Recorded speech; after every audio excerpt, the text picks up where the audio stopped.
Hemos venido escuchando en el Evangelio de San Lucas diversos textos sobre la oración. Veamos aquel que va a buscar a su amigo a medianoche, a pedirle que le ayude para dar de comer a uno que le ha llegado de visita.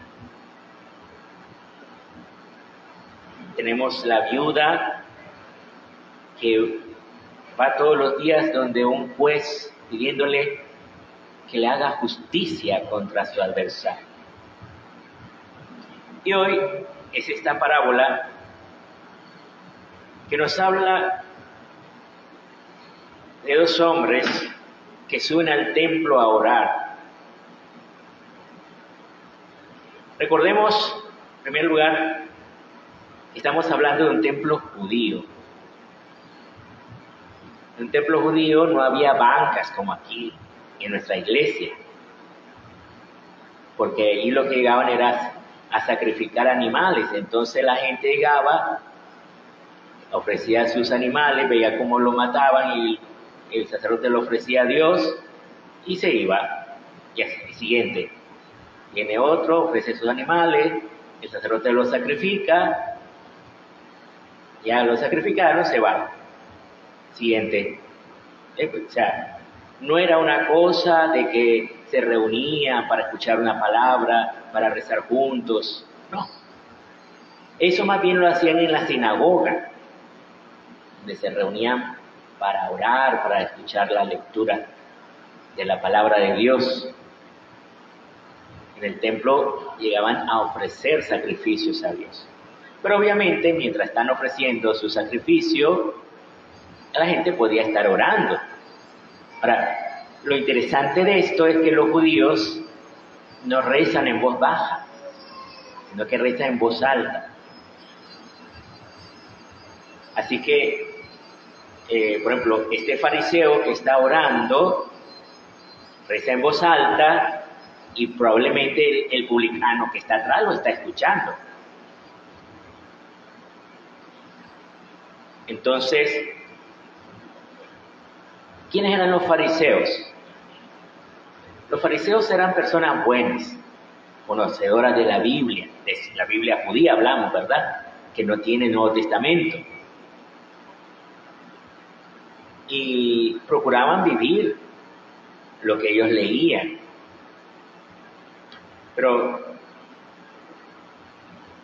Y por otro lado está el publicano, que es un funcionario público, por eso se dice publicano, funcionario público, ¿verdad? Que lo que hace es cobrar impuestos para el imperio. A la gente no le gustaban los publicanos, no porque fueran ladrones, que eso está por demostrarse,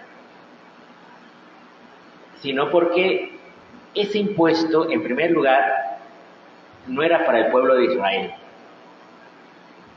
era para el Imperio Romano. Entonces el Imperio Romano puede ser que algunas cosas las invertía en el lugar y otras cosas, otros impuestos los enviaba a otros lugares, y a veces el Imperio Romano usaba esos impuestos ya sea para ofrecer ofrendas a otros dioses o para dar mantenimiento a los templos de otros dioses.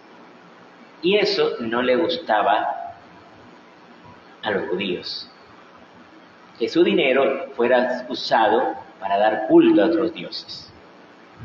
Por eso odiaban a estos publicanos. Ahora, este fariseo en su oración empieza bien, porque empieza dando gracias a Dios. Empieza diciendo, oh Dios, te doy gracias. Eso es bueno. También nosotros venimos a misa para dar gracias a Dios. Pero fíjense, empieza diciendo, porque no soy como los demás, ladrones, injustos, adúlteros. Y añade, ni como ese publicano.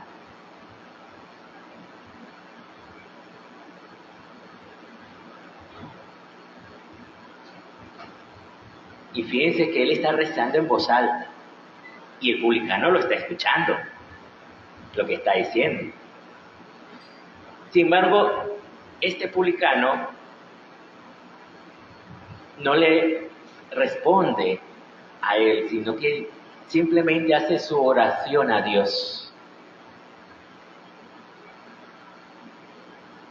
¿Qué decía? Dice, el publicano se quedó atrás y no se atrevía ni a levantar los ojos al cielo.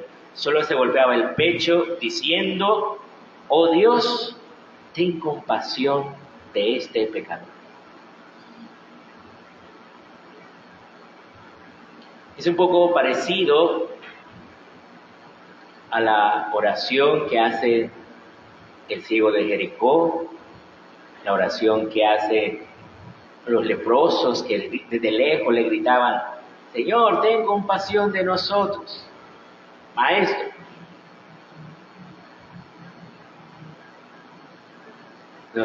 Él le pedía que tuviera compasión. Cierto que el verbo que usa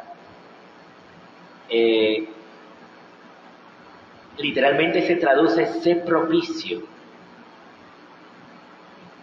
Y el ser propicio es un término técnico, porque ellos tenían lo que se llama el propiciatorio. ¿Qué es eso? Es una cosa curiosa que había en el templo de Jerusalén, el propiciatorio. Porque imagínense ustedes, cada vez que sacrificaban un animal, derramaban la sangre, pero la sangre no la podían dejar en el altar, porque entonces eso va a estar lleno de sangre todo el tiempo. Sino que esa sangre circulaba y como que se recogía en un recipiente llamado el propiciatorio. Y esa sangre era la que siempre se ofrecía a Dios para pedir el perdón de los pecados. Entonces, precisamente, el recipiente donde se recogía la sangre se llamaba propiciatorio, porque era la sangre que nos hace propicios a Dios. Hoy en día no usamos sangre de animales, sino que la sangre que nos ha hecho propicios a Dios es la sangre de Cristo. Él nos ha hecho propicios a Dios, al Padre. Ya no necesitamos un recipiente de sangre de animales, porque la sangre de Cristo fue derramada una vez para siempre. Pero él dice esta frase y posiblemente pensando en que Dios le sea propicio, o sea, que Dios le perdone los pecados. Por eso dice al final que éste bajó a su casa justificado y aquel no. ¿Por qué? Porque aquel no está reconociendo sus pecados. Se está mostrando como bueno y además despreciando a los demás. Esto es una actitud en la que podemos caer nosotros también. Por eso esta palabra nos ilumina a nosotros. Porque imagina en tu casa, a lo mejor hay alguien que tiene problemas de bebida, o alguien que te fue infiel, alguien que te traicionó, alguien que te estafó. Y posiblemente en tu corazón tú dices, yo nunca he hecho eso a nadie. Y te sientes mejor que la otra persona. El punto es que si nosotros despreciamos al otro, aunque sea que me hizo daño a mí, si yo lo desprecio, si yo lo rechazo, estoy actuando como el fariseo. Porque me estoy sintiendo mejor que el otro. Yo no hice eso. Yo soy mejor que vos. Y lo que Jesús nos quiere enseñar es que no somos mejores que nadie. Que si acaso no hemos caído en pecados graves, es porque Dios nos ha ayudado. Es porque Dios ha tenido misericordia en nosotros. Dios nos ha sido propicio. y nos ha protegido para que no caigamos en pecados graves, en esos pecados graves. Por eso el cristiano no juzga a nadie. Más bien, si tú ves a alguien que cae en un pecado grave, incluso un pecado grave contra ti, Dios te llama a perdonar. Y no por obligación, sino porque Dios te ha perdonado primero tantas veces. Te ha mostrado su misericordia. Y este es un requisito, esta humildad, este sabernos que somos pequeños, es un requisito para poder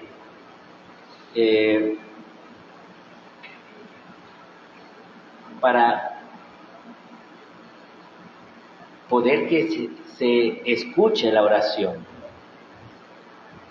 ¿Tú quieres que tu oración sea escuchada? Se necesita esta humildad, saber que somos pequeños, que no somos mejores que nadie. Y es interesante, por ejemplo, este ejemplo concreto que vemos en el caso de Pablo. Pablo, ¿qué dice? Le escribe a Timoteo, le escribe estando preso, y le escribe contando lo que le ha pasado. Y dice, estoy a punto de ser sacrificado, y el momento de mi partida es inminente. O sea, él está viendo, o sea, porque ya pasó ante los tribunales, que ya pronto lo van a matar. Porque él ha estado anunciando a Cristo y ha estado en contra del Imperio Romano. Entonces, pero dice, he combatido bien mi combate, he corrido hasta la meta. Todos estamos llamados a librar un combate. Fíjense que a nosotros se nos da una unción con el óleo de los catecúmenos que se hace en el pecho normalmente cuando los niños son chiquitos, bebecitos, pero cuando ya los niños son grandes, yo tengo la costumbre de hacérselo en la mano y le digo pongan como un puño en sus manos, porque este aceite lo que simboliza es que Dios te viene a ayudar en ese combate de la fe. Ese combate que dice aquí San Pablo, he combatido bien mi combate. Y nosotros sabemos, no es fácil ser cristiano, porque ser cristiano significa perdonar al que te hizo daño, tener paciencia con los defectos del otro, servir muchas veces gratis a las personas que te rodean, sin esperar nada a cambio. Y todo eso es mantener la fe. Dice, ahora me aguarda la corona merecida con la que el Señor, pues justo, me premiará. Ahora, él va a recordar una situación en que se vio abandonado, pero no lo recuerda para acusar a nadie, sino para mostrar cómo Dios le ayudó en ese momento. Dice, la primera vez que me defendí, todos me abandonaron y nadie me asistió. Que Dios los perdone. Fíjense qué hermoso esto está diciendo San Pablo. Está pidiendo por el perdón de aquellos que lo pudieran haber ayudado en ese momento. Entonces él dice a continuación, Él me libró de la boca del león. El Señor seguirá librándome de todo mal, me salvará, me llevará a su reino del cielo. Ahora bien, poco después de esto, a San Pablo lo mataron. Él murió mártir. Cierto que él no murió crucificado. San Pedro lo matan crucificado de cabeza. Pero San Pablo era ciudadano romano. y por ser ciudadano romano estaba prohibido que lo crucificaran, porque los mismos romanos sabían que la crucifixión es una muerte horrible y lo usaban como escarnio para sus enemigos, nunca para un ciudadano romano. Entonces a San Pablo lo van a matar con una espada. Posiblemente le cortaron la cabeza. Esto ciertamente es atroz, obvio que te maten, pero no vas a tener todo el sufrimiento que implica una muerte en cruz, que significa una tortura a veces de varios días, de morir asfixiado, sino que era una muerte rápida con la espada. Y sin embargo él dice, Él me salvará, aunque Él murió. Entonces nosotros nos podemos preguntar, ¿y cómo dice que lo salvará si lo mataron de todas maneras? Pues sí, porque la salvación para nosotros no es tanto en librarnos de la muerte corporal, sino librarnos de la muerte eterna. O sea, ser conducidos al cielo, a la vida eterna. Eso es lo que el Señor nos quiere dar. Y eso es lo que estamos llamados a pedirle a Dios, que nos dé ese anhelo del cielo, de la vida eterna.